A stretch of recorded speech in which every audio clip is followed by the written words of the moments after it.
So we'll start with damped oscillations. If you remember in the last lecture, we have introduced the concept of damped oscillations. So damped oscillation, or we have already studied simple harmonic motion. तो जो simple harmonic motion हमने study किया था, that was undamped motion. Undamped motion मतलब the particle performs linear simple harmonic motion with constant amplitude. For example, हमारे पास एक sewing machine का needle है, it performs oscillation of the same amplitude every time. जितने भी oscillation होंगे सारे के सारे oscillation will be of the same amplitude. So for example, another example was pendulum, motion of pendulum in absence of air resistance.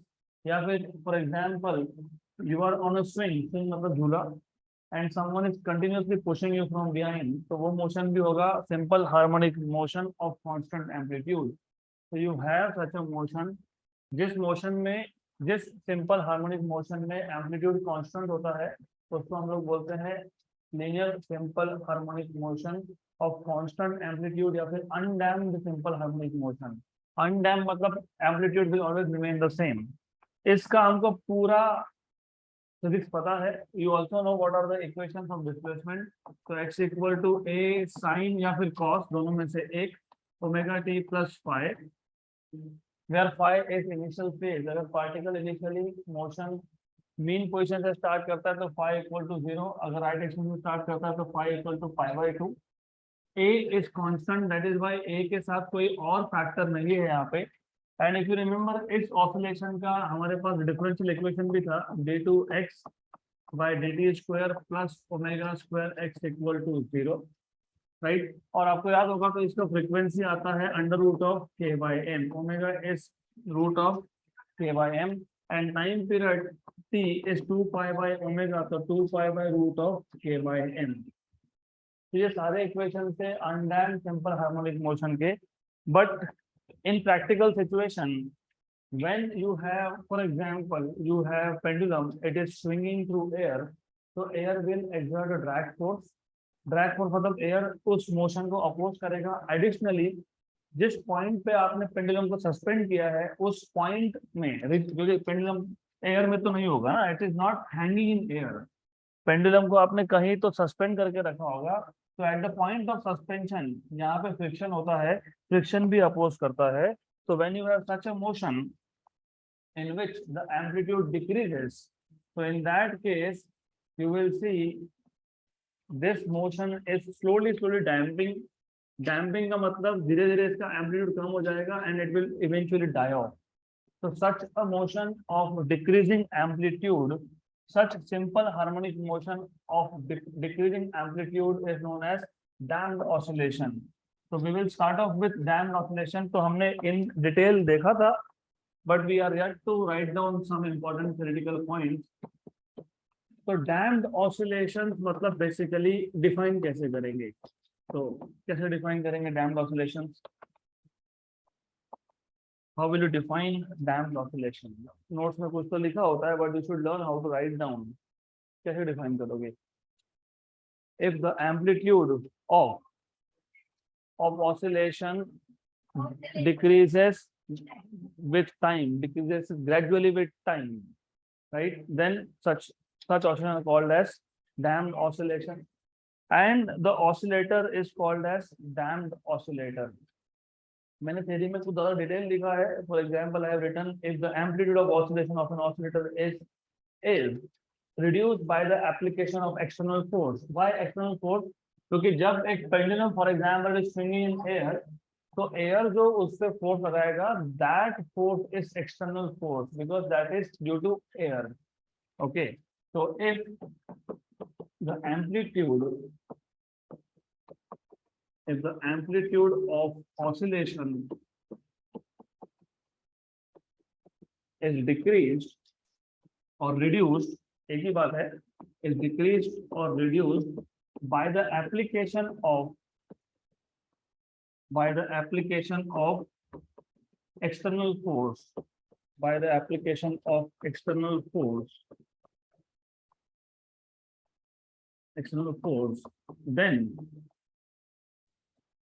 then the motion of the oscillator of the oscillator is known as, क्या बोलोगे इसको, is known as damped oscillation, and the oscillator is known as damped oscillator. तो motion को damped oscillation बोलेंगे और oscillator को damped oscillator बोलेंगे, ठीक है। That point I will not mention it here, that is already there in the notes. तो basic idea clear होना चाहिए। इस मोशन में ये है सिंपल हार्मोनिक मोशन, फिर भी डिफाइन करना तो डिफाइन कर सकते हो। Periodic oscillations of decreasing amplitude is are known as damped oscillations. So periodic oscillations of decreasing amplitude are known as damped oscillation, and the oscillator is known as damped oscillator. We will not write down that here because it is already there in the notes. So just important point. तो basic idea यहाँ पे ये था कि amplitude कम हो रहा है, amplitude of oscillation is reduced by the application of external force. This is important thing. तो हमको यहाँ पे एक एक्सटर्नल फोर्स की हेल्प से एम्पलीट्यूड को कम करना पड़ेगा। तो अब हम एक सिस्टम डिजाइन कर लेंगे। We will take some system, for example हमारे पास एक हॉरिजॉन्टल रिजिड सपोर्ट है, इसको हमने एक वायर कनेक्ट कर दिया, वायर मतलब स्ट्रिंग कनेक्ट कर दिया। देन इसके नीचे हमने एक ब्लॉक लगा दिया, तो we have a block here of mass m, and इस ब्लॉक के नीचे आपको वायर भी ले सकते हो, but better to take spring. क्यों स्प्रिंग? क्योंकि स्प्रिंग स्ट्रेच ज्यादा होता है कंपेयर टू वायर, तो let us take a spring. तो हम जब इस ब्लॉक को नीचे डिस्प्लेस करके रिलीज कर देंगे, then it will perform vertical oscillation, और ये वर्टिकल ऑसिलेशन है अनडैम्प्ड, क्योंकि यहाँ पे डैम्पिंग फोर्स नहीं है, there is no force of opposition. हम स्टडी कर रहे हैं डैम्प्ड ऑसिलेशन, तो हमको डैम्पिंग फोर्स आना पड़ेगा, ऐसा फोर्स आना पड़ेगा जो मोशन को अपोज करे। तो हमने क्या किया, इस मास के लोअर एंड पे हमने एक वेन कनेक्ट कर दिया। वेन मतलब is nothing but a T shaped rod.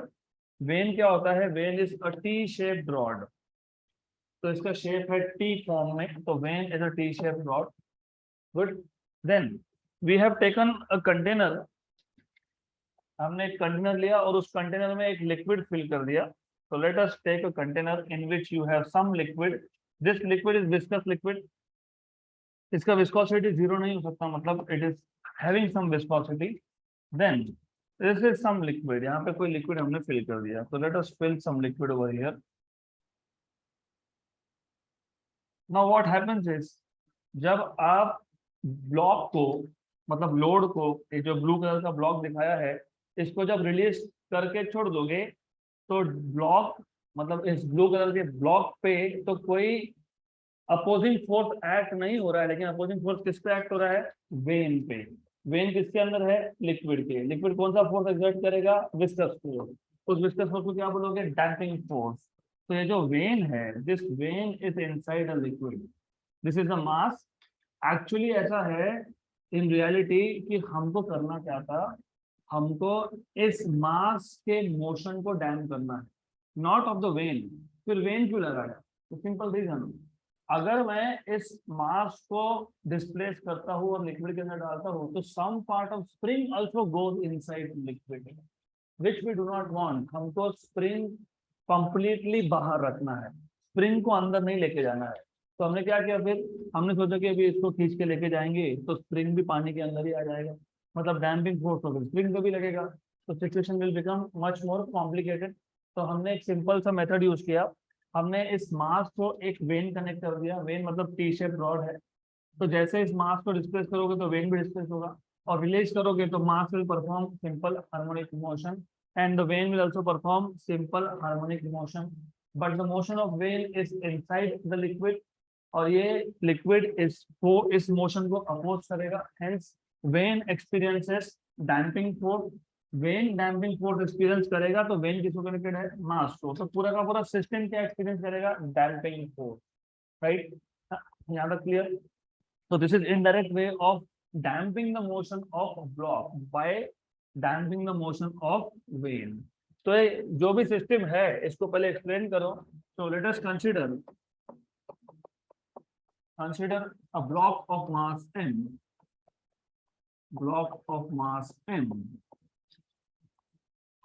suspended suspended from a spring, हाँ, हमारे पास एक ब्लॉक था which is suspended from a spring, suspended from a spring which is connected to a rigid support. तो spring का एक end कहाँ पे है? Rigid support, which is connected to a rigid support. Of course, this rigid support is horizontal.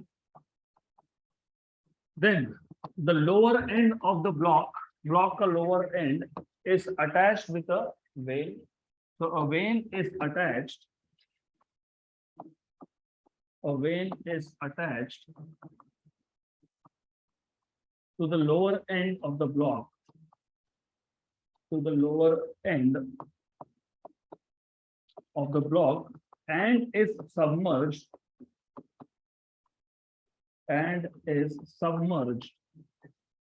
submerged in a liquid. ये when किसमें submerged है? Liquid में.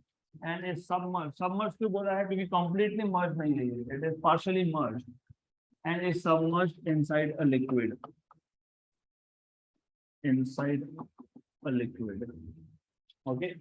Then when the mass is displaced and released, क्या होगा? The mass performs damped simple harmonic oscillation, damped simple harmonic motion.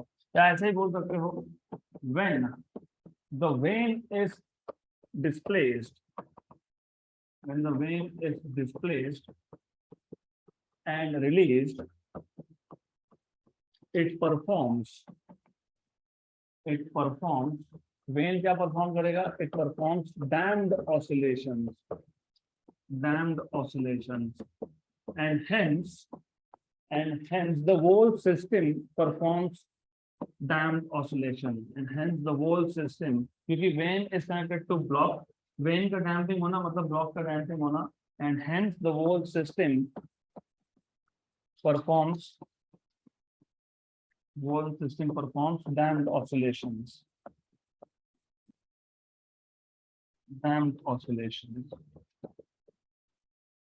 Right. तो इस case में दो फोर्सेस एक्ट होंगे. एक होगा restoring force due to spring, दूसरा है damping force because of the vane. तो जो हमारा ओरिजिनल केस था लीनियर सिंपल हार्मोनिक मोशन का, उसमें हमने एक ब्लॉक को एक स्प्रिंग कनेक्ट किया था और ब्लॉक कहाँ था? फ्रिक्शनलेस टेबल पे. जब आप ब्लॉक को मूव करते हो टू द राइट तो रिस्टोरिंग फोर्स होता है टू द लेफ्ट. जब आप ब्लॉक को मूव करते हो टू द राइट तो रिस्टोरिंग फोर्स होता है टू द लेफ्ट. लेकिन एक ही फोर्स होता है, that is only restoring force. There is no other force acting on the block. There is force on the block only due to spring. वहां पे एक ही फोर्स था ब्लॉक पे ड्यू टू स्प्रिंग. इस केस में ब्लॉक पे दो फोर्सेस है, एक है restoring force due to spring और दूसरा है damping force due to wind. तो in this case two forces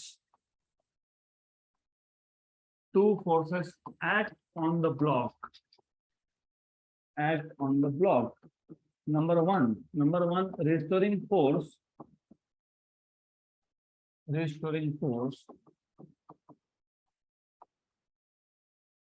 Fs due to spring,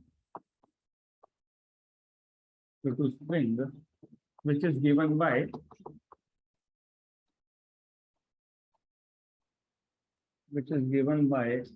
Fs equal to minus kx, equation number 1. Number two कौन सा है? Damping force. क्या नाम दिया है इसको हमने? F D. Damping force due to vane, which is given by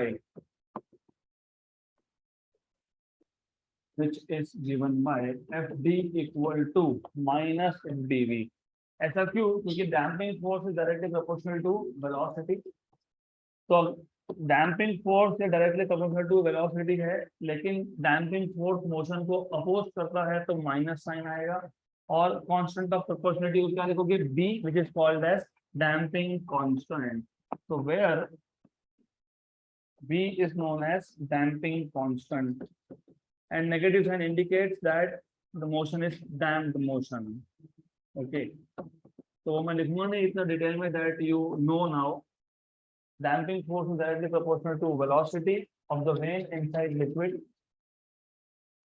Damping force, damping force, damping force is directly proportional to velocity of the vane inside the liquid, and it is given by minus BV, where negative sign is because the motion is damped due to this force, and B is called as damping constant. Therefore, net force on the block, on the system, on the oscillator is given by F equal to दो force है, force due to spring and damping force. So force due to spring is minus kx and damping force is minus bv, right? Then, but you also know, what do you know? You know force equal to mass into acceleration. So from equation number 3 and 4, दोनों का left hand side same है तो right hand side भी same होगा. Therefore, from equation number 3 and 4, what you will get is ma equal to minus kx minus bv. Therefore, m को divide कर दो, a equal to minus k by mx minus b by mv. a होता है d2x by dt square minus plus k by mx plus b by mv equal to 0. Equation number 5. Equation number 5 is differential equation of damped oscillation. Equation number 5 is the differential equation. So as I told you, अगर आप compare करोगे initial case से linear simple harmonic motion of undamped oscillator, उस case में damping force नहीं होता है तो फोर्स में एक ही टर्म आता है, तो माइनस के एक्स तक आएगा, माइनस बी नहीं होगा. डिफरेंशियल इक्वेशन में भी यहाँ पे एक टर्म कम हो जाता है, वहां पे आता है D two X by D T square plus K by M X equal to 0. तो ये बेसिक डिफरेंस है, यहाँ पे एक टर्म एक्स्ट्रा आ रहा है, तो ये टर्म कब आएगा? जब डैम्पिंग हो तब आएगा. तो equation 5 is the differential equation of damped oscillation या फिर damped simple harmonic motion. है तो क्लियर? अब डिफरेंस कहाँ है? एक तो पिछला जो केस था उसमें आप डिफरेंशियल इक्वेशन से फाइंड करते हो वेलोसिटी से फाइंड करते हो डिस्प्लेसमेंट एक्स का इक्वेशन, उसको इंटीग्रेट करना पड़ता है. याद है क्या? ए हमने लिया था, ए को डीवी बाई डी टी लिखा था, फिर dv बाई dt में dx एडजस्ट किया था, फिर हमारे पास एक इक्वेशन बना v dv by dx equal to minus omega square x. फिर इसको सॉल्व किया और हमको v का एक्सप्रेशन मिला plus minus omega root of a square minus x square. तो v equal to omega under root of a square minus x square. I don't think you have revised, I told you last time, revise करके आना चाहिए आपने. a equal to minus omega square x, this is dv by dt. फिर मैंने यहाँ पे dx किया था एडजस्ट, ये है v, तो v dv by dx equal to minus omega square x, dx को कर दिया वहां पे शिफ्ट. इसके बाद हमने किया था इंटीग्रेट करने के बाद हमको मिला था v square by 2 equal to minus omega square x square by 2 plus constant of integration. Boundary condition लगाने के बाद हमको कांस्टेंट ऑफ इंटीग्रेशन की वैल्यू मिल गई थी, if you remember, which you must remember now, omega square A square by 2 cancel करके हमको मिल गया यहाँ से omega square common A square minus X square. फिर भी आया plus minus omega root of A square minus X square. फिर v को हमने लिखा था dx बाय dt और वापस से वेरिएबल सेपरेट करके इंटीग्रेट करने के बाद हमको मिला था a sine of omega t plus alpha या फाई, जो भी लिखोगे वो. तो इंटीग्रेशन करके हमको x का इक्वेशन मिलता है. तो डिफरेंशियल इक्वेशन से सारा स्टोरी स्टार्ट होता है. लेकिन अब द प्रॉब्लम इज, जो डैम्प्ड ऑसिलेशन है इसमें आपको एक्सपेक्टेड नहीं है कि आप इंटीग्रेट करके पहले वेलोसिटी फाइंड करो, फिर आप डिस्प्लेसमेंट का इक्वेशन फाइंड करो. But what they are expecting कि आपको पता होना चाहिए इसका सॉल्यूशन क्या आता है. अब मैथमेटिक्स अगर होगा तो पता होगा सॉल्यूशन मतलब क्या. फॉर एग्जांपल, मेरे पास एक ऐसा इक्वेशन है x square plus 2x plus 1 equal to 0. What is the meaning of solution? X की कौन सी वैल्यू के लिए लेफ्ट हैंड साइड और राइट हैंड साइड इक्वल होंगे, उसको बोलते हो सॉल्यूशन। तो यहाँ पे सॉल्यूशन मतलब एक्स की वैल्यू फाइंड करना, राइट। तो आपसे ये एक्सपेक्टेड बिल्कुल नहीं है कि वापस से इंटीग्रेट करके वेलोसिटी फाइंड करो, फिर वेलोसिटी को इंटीग्रेट करके एक्स की वैल्यू फाइंड करो, बट दे आर एक्सपेक्टिंग कि आप डायरेक्टली इसका सॉल्यूशन याद रखो। जैसे पिछले केस का सॉल्यूशन आया था x equal to A sine omega T plus alpha, इस केस का सॉल्यूशन आएगा x equal to A E raise to minus B T by 2m cos of omega dash T plus alpha. तो solution of differential equation is, solution of this differential equation is x equal to a e raised to minus bt by 2m, और minus आना चाहिए for a very simple reason, मैंने आपको अभी अभी बताया है, मोशन था डैम्प मोशन। वो डायग्राम मैंने डिलीट कर दिया यहाँ से, but you remember the amplitude is decreasing with time, तो दैट इज वाई डैम्पिंग हो रहा है, मतलब ई का पावर माइनस आएगा। और अगर प्लस लिखते हो तो इसका मतलब होता है amplitude is increasing with time. अगर ई रेस टू ये टर्म होगा ही नहीं वहां पे, तो इसका मतलब होगा कि एम्पलीट्यूड इज कांस्टेंट, राइट। तो यहाँ पे जो ए के साथ जो एक्स्ट्रा टर्म है, it is telling you that the amplitude of the motion is decreasing with time. तो ये डैम्पिंग फैक्टर है, ये this is telling you the motion is damp. And then you can write down sine also, कोई problem नहीं है if you want to write down sine. तो omega dash T plus five. तो why I am writing cos, because अभी आपके book में वैसा लिखा है, तो वैसा क्या फर्क पड़ता है, sine and cos they are more और लेस सेम, सिर्फ दोनों में प्रेसिशन कितना है, 5/2।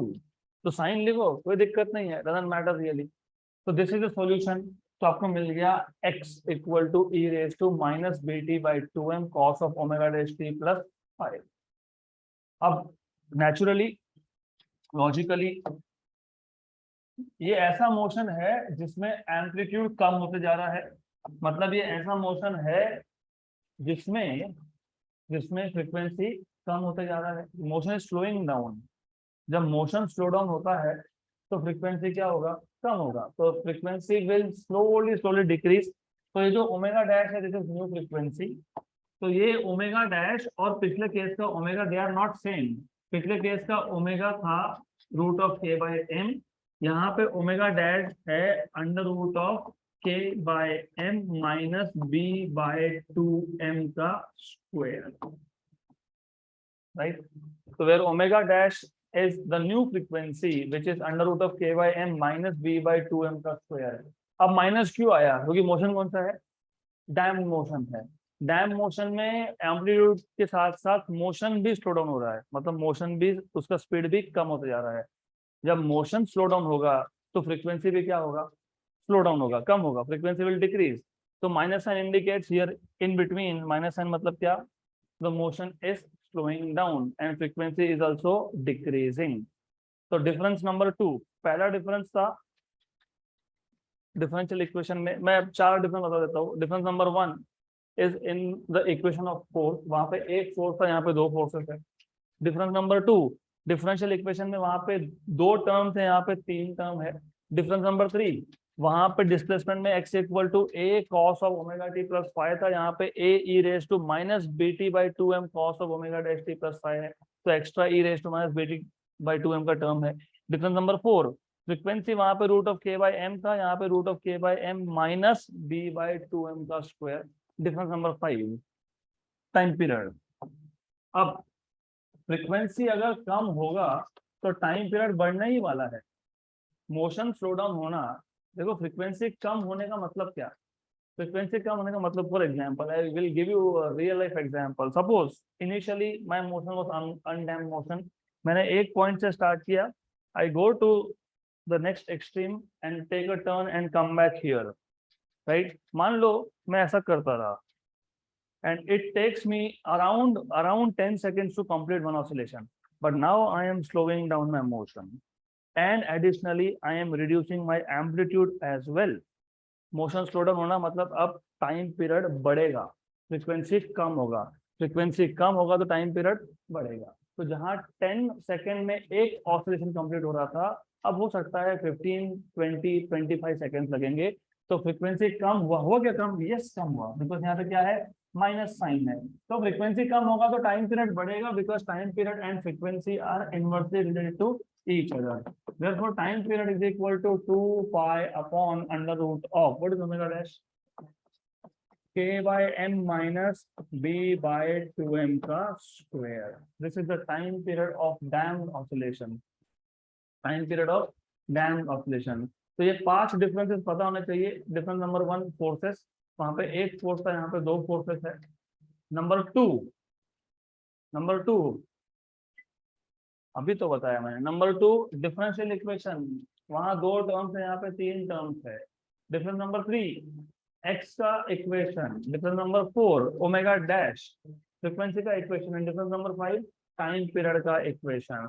अगर इतना भी आप याद रख पाते हो, and if you write down little bit of theory, थोड़ा बहुत थ्योरी बता देना, जैसे मैंने यहाँ पे थोड़ा सा ही लिखा है। Consider a block of mass and suspended from a spring which is connected to a rigid support. A vein is attached to the lower end of the block and is submerged inside a liquid, right?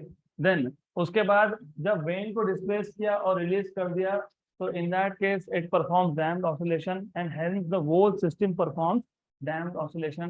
कौन कौन से forces थे? 2 forces थे, एक था restoring force और दूसरा था डैम्पिंग फोर्स। तो net force is Fs plus Fd, where Fs is force due to spring. Spring कौन सा फोर्स लगाता है? Restoring. Fd is damping force which is minus dV. तो बट F is Ma, तो Ma equal to minus K X minus bv।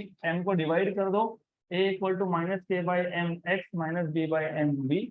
A is d2x by dt square minus K by M, left side में shift हो गया plus हो गया, minus B by M B shift हो गया plus हो जाएगा। ये बन गया डिफरेंशियल इक्वेशन। इसको सॉल्व करोगे, हमको करना नहीं है, लेकिन करोगे तो आपको मिलेगा x equal to A T raise to minus B T by 2m cos of omega dash t plus 5, where omega dash is the new frequency. New मतलब frequency of damped oscillation under root of k by m minus b by 2m का square, और time period is 2 pi by omega dash. Done. So this is all about damped oscillation. So more or less it is the end of theory part here. एक छोटा सा topic है free and force oscillation, वो हम बाद में देखेंगे, but we will now start with numericals. That is just theory, 2-3 paragraphs. We will complete that later. I will give you time to write down. I will give you time to take your notebooks out. पहले यहाँ पे ध्यान दो. Let us first complete this question. Example 5.10. The period of oscillations of a simple pendulum increases by 10%. अब इसके आगे से याद रखना, मैंने पहले भी बताया था, 10% इंक्रीज मतलब अगर पहले टाइम पीरियड t था तो अभी 1.1 t होगा, क्योंकि 10% इंक्रीज मतलब क्या? तो गिवन पैरामीटर में इमेजिन इनिशियल टाइम पीरियड है t1, अब फाइनल टाइम पीरियड कितने परसेंट से बढ़ रहा है? 10% से। किसके 10% से? इनिशियल के 10% से। तो new time period is t1 plus 10% of t1। Percent को अगर आपको नंबर में लाना है तो डिवाइड बाय 100। 10 by 100 इज 0.1, तो ये आपको मिल जाएगा t1 प्लस 0.1 t1। तो t2 इक्वल टू 1.1 t1, क्योंकि t1 plus 0.1 t1 is 1.1 t1। मतलब यहां से आपको t2 बाई t1 का रेशियो भी मिल गया 1.1, right. The period of oscillation of simple pendulum increases by 10% when its length is increased by 21 centimeter. जब आपने लेंथ को 21 सेंटीमीटर से इंक्रीज किया, मतलब वापिस वही final length is initial length plus 21 centimetre.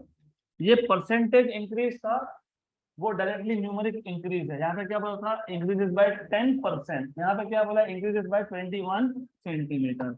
तो यू मस्ट नो 21 सेंटीमीटर मतलब 0.21 मीटर, तो ये आ गया मीटर में। तो अभी तक हम सेंटीमीटर में लिख रहे थे, लेकिन I will now write down in terms of metre.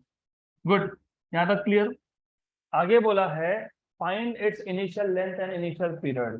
Find its initial length मतलब find what is L1 find initial length L1 and initial period that is T1, right? And formula कौन सा use होगा? क्या है ये? Pendulum है क्या? Yes, period of oscillation of a simple pendulum. Do you remember हमने सिंपल पेंडुलम का टाइम पीरियड का इक्वेशन डिराइव किया था, याद है? बताओ। 2 pi root of L by G। हाँ, तो बस यही इक्वेशन लगने वाला है, that's it. You do not need anything else, इतना ही एक इक्वेशन सफिशिएंट है। अब what do you see from this is 2 pi constant, G is also constant, मतलब time period is directly proportional to root of L। 2 pi constant है, G constant है, तो constant है तो इसलिए वहां पे लिखो मत, डायरेक्टली प्रोपोर्शनली देखो। तो अब T2 by T1 equal to root of L2 by L1, but T2 by T1 we have found out that is 1.1 equal to root of L2. L2 is under root of L1 plus 0.21 upon L1। हमको क्या find करना है? L1। तो squaring on both sides, squaring on both sides, squaring on both sides, ये मिल जाएगा 1.1 का square. 11 का square पता है आपको? 121, तो 1.1 का 1.21, और ये स्क्वायर रूट और स्क्वायर रूट यहाँ से कैंसिल हो जाएगा।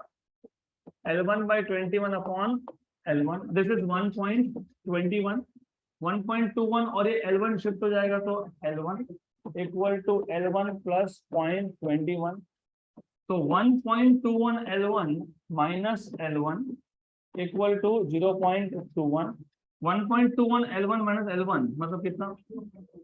0.21 L1 इक्वल टू 0.21, क्या कैंसल होगा? 0.21 कैंसल, तो L1 कितना आ गया? 1। L1 कितना है? 1। तो length, initial length is 1 metre, initial length of the pendulum is 1 metre. यहाँ तक क्लियर? आपको इनिशियल पीरियड भी पूछा है, इनिशियल लेंथ मिल गया तो इनिशियल पीरियड मिल जाएगा। कैसे मिलेगा? T1 equal to 2 pi root of L1 by G, because T is 2 pi root of L by G, तो 2 pi root of L1 is, G की वैल्यू पता है रफली रफली क्या होती है? पाई स्क्वायर, अप्रोक्सीमेटली बोल रहा हूँ मैं ये। 2 पाई, ये 1 का रूट इज 1, पाई स्क्वायर का root is pi, pi pi cancel, तो टाइम पीरियड कितना होना चाहिए? 2 सेकेंड्स। ये अप्रोक्सीमेट है, अगर आप एग्जैक्ट फाइंड करते हो तो 2.006 ऐसा आता है, तो T1 इक्वल टू 2.006 सेकेंड, रफली रफली this is what you get, but 2 second भी it is good, it is good answer, कोई प्रॉब्लम नहीं है, right? Clear answer, done, simple question.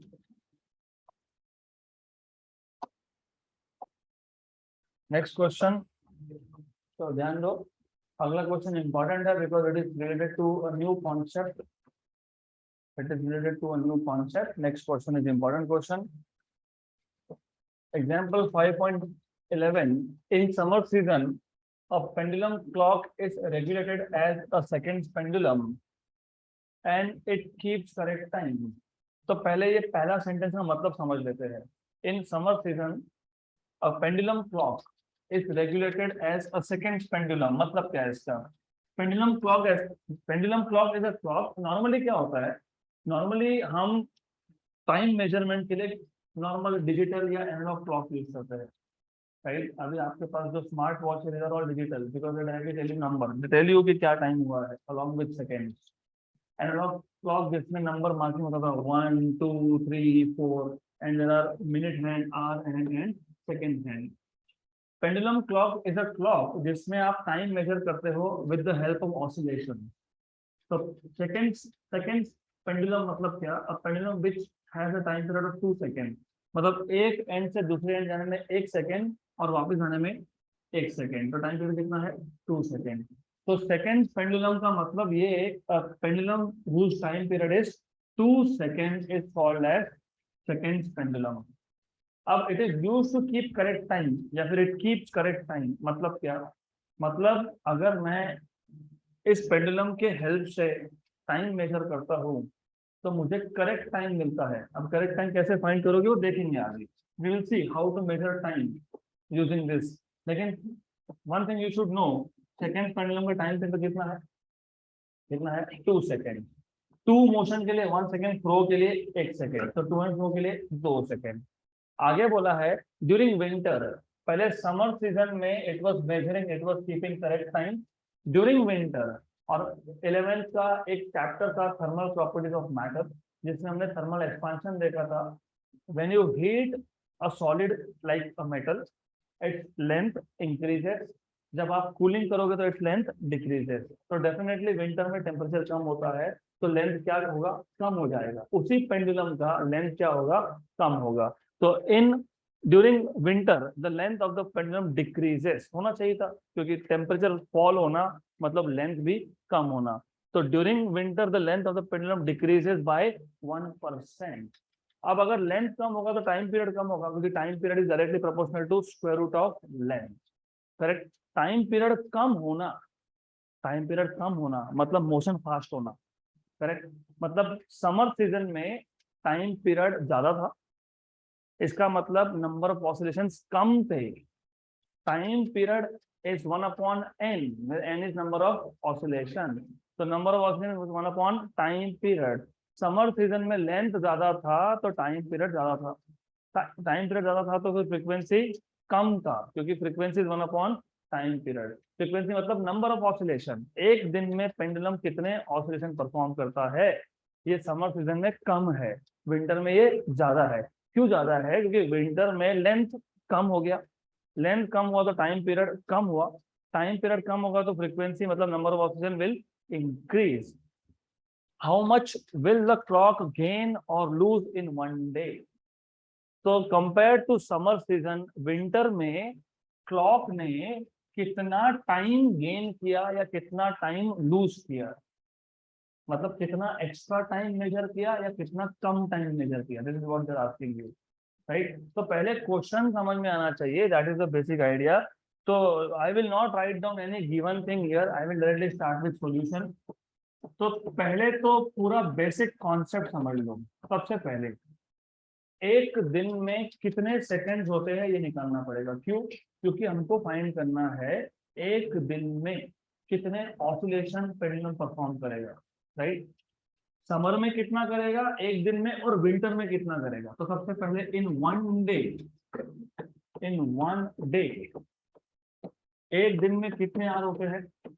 24। हर एक आवर में कितने मिनट होते हैं? हर एक मिनट में कितने सेकंड होते हैं? 60। आपको ये नंबर नींद में भी पता होना चाहिए, 86,400, क्योंकि 11th में हमने बहुत बार किया है, 11th में बहुत सारे प्रॉब्लम्स में आता है ये, तो चेक कर लो एक बार। 84 इंटू 60, सॉरी 24 इंटू 60 इंटू 60, 86,400, 86,400। एक दिन में कितने सेकंड है? 86,400। तो 1 डे हैज 86,400 सेकेंड। अब अगली बात है याद रखना ये, देन एक दिन में हमारे पास 86,400 सेकेंड है, तो number of oscillation, number of oscillations in summer in 1 day, in 1 day in summer is equal to, इसको मैं डिनोट करूंगा NS। NS मतलब number of oscillation in 1 day of summer. एक दिन में कितना टाइम था टोटल? 3। और ये यार समझ लो अच्छे से, बहुत सिंपल कॉन्सेप्ट है, very simple idea. Total time कितना है? 86,400। और टाइम पीरियड कितना है? 2। तो जब आप टाइम पीरियड से डिवाइड करोगे टोटल टाइम को तो क्या मिलेगा? Number of oscillation. Simple, right. अगर आपको और बेसिक एग्जांपल समझना है और सिंपल एग्जांपल समझना है, example here to Nashik to go is 3 hours, to come back is 3 hours, तो time period of oscillation is 6 hours।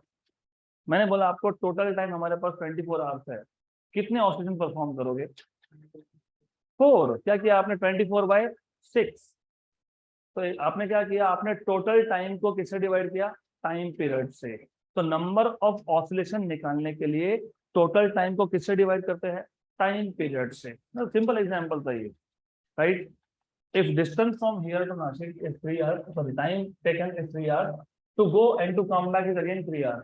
तो एक oscillation is 6 hours. एक दिन में कितने चक्कर, 24/6. So how much, 4. Similarly, total time कितना है एक दिन में, 86,400. और एक oscillation के लिए टाइम पीरियड कितना है, 2.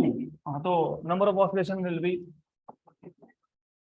yes 48,6,400/2, 43,200. एक दिन में 43,200 ऑसिलेशन परफॉर्म करता है। यूनिट नहीं आएगा, time upon time is dimension, this is just number, pure number, correct. अब अगर मुझे विंटर में फाइंड करना है, फर्स्ट ऑफ ऑल विंटर में फाइंड कैसे करेंगे, विंटर में फाइंड करने के लिए पहले टाइम पीरियड इन विंटर बताया नहीं, सिर्फ ये बताया कि लेंथ कम हो गया, कितने से कम हुआ, 1% से। तो now length of the pendulum in winter season is length in summer season minus 1% length in summer season. So length in winter season is ls minus 1% is 1/100, which is 0.01. So length in winter season, length in winter is ls minus 0.01, बराबर। Yes, 1/100 is 0.01, पता होना चाहिए। So this is equal to how much, 0.99 ls, right? अब हमको पता है, what do you already know is time period is directly proportional to root of length. So time period in winter upon time period in summer is equal to under root of length in winter upon length in summer. Therefore, time period in winter season is root of length in winter season upon length in summer season into time period in summer season. LW by LS 99/100. LW by LS 0.99, 0.99 मतलब 99/100 होता है, right. ठीक है, ऐसा भी लिखो तो कोई डिफरेंस नहीं पड़ता वैसे। 0.99 का रूट फाइंड कर लेना, 0.99 का रूट निकालने के लिए यू हैव डिफरेंट मेथड। अभी लॉग बुक से करना होगा तो इसको 99/100 लिखोगे। 100 का रूट कितना है, 10 है, 99 का रूट आपको लॉग बुक से मिल जाएगा। तो दैट यू विल डू, वो आपको फाइंड करना है। हमारे पास उतना टाइम नहीं कि हम सब कुछ यहाँ पे करेंगे। 0.99 का रूट कितना आ गया, 0.99, वेरी गुड। मतलब 0.99 का रूट 0.99, एक्सीलेंट, हमारा काम कम, राइट। तो 0.99 का रूट कितना है, 0.99, और इनटू क्या है बाहर, 2 है, तो मल्टीप्लाई बाय कर लो 2, कितना आ गया 1.9899, तो अप्रोक्सीमेटली 1.98। तो देखो मैंने बहुत सारा टाइम पीरियड कम हो जाएगा, हो गया कम, पहले 2 सेकंड था, अभी कितना है 1.98। टाइम पीरियड कम होना मतलब ऑसिलेशन ज्यादा हो गया। तो therefore number of oscillations in winter season, जैसे एनएस था ना, number of oscillations in 1 day in summer, वैसे एनडब्ल्यू है, number of oscillations in 1 day of winter. तो similarly number of oscillations in 1 day of which season, winter season, in 1 day of winter season, यहाँ पे N W, यहाँ पे summer की जगह पे विंटर, और यहाँ पे टी एस की जगह पे T W, in 1 day in winter, this is an W, this is T W. ये था 86,400, यहाँ पे आ गया 1.98। तो 86,400 को इससे डिवाइड कर लो। 86,400 divided by 1.9899, 43,420, roughly 20, right? Approximate करना पड़ेगा आपको। Therefore, NW is 43,420. So roughly it is 43,420. 419 लिखोगे तो भी चलेगा, doesn't matter, it is okay, right, correct, सही है, what is wrong, right, right.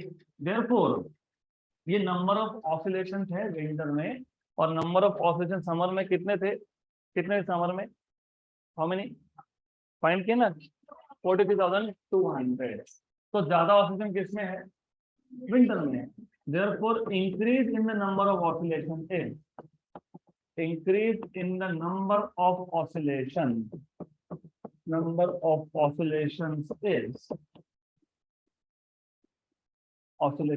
is delta n equal to nw minus ns।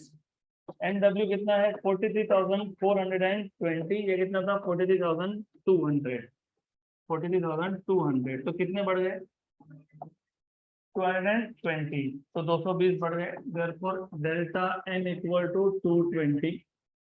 ये नंबर ऑफ ऑसिलेशन बढ़े, हमको पूछा है how much is the gain और लॉस ऑफ टाइम। ऑसिलेशन बढ़ा मतलब टाइम ज्यादा मेजर करेगा आप, क्यों, क्योंकि नंबर ऑफ ऑसिलेशन ज्यादा है, राइट, करेक्ट। हर ऑसिलेशन के लिए कितना टाइम लगता है 2 सेकेंड, तो कितने सेकेंड गेन करेगा 220 into 2, therefore number of seconds gained loss नहीं हुआ, यहाँ पे गेन हुआ, gained is delta n into 2, right, मतलब delta n into time period in summer, that is 220 into 2, that is 440 seconds. So this is the gain of time by simple pendulum. अब यही answer है क्या, yes, answer यही है, 440 के आसपास है, डन। ये सेकंड में है, मिनट में चाहिए तो डिवाइड बाय 60, अगर आप इसको 60 से डिवाइड कर देते हो तो you get time in minute, कितना 440 बाय 60, 7 पॉइंट समथिंग आएगा वो, ठीक है, 440 डिवाइडेड बाय 60, 7.33 मिनट्स, तो 7.33 मिनट्स ज्यादा मेजर करेगा ये, डन।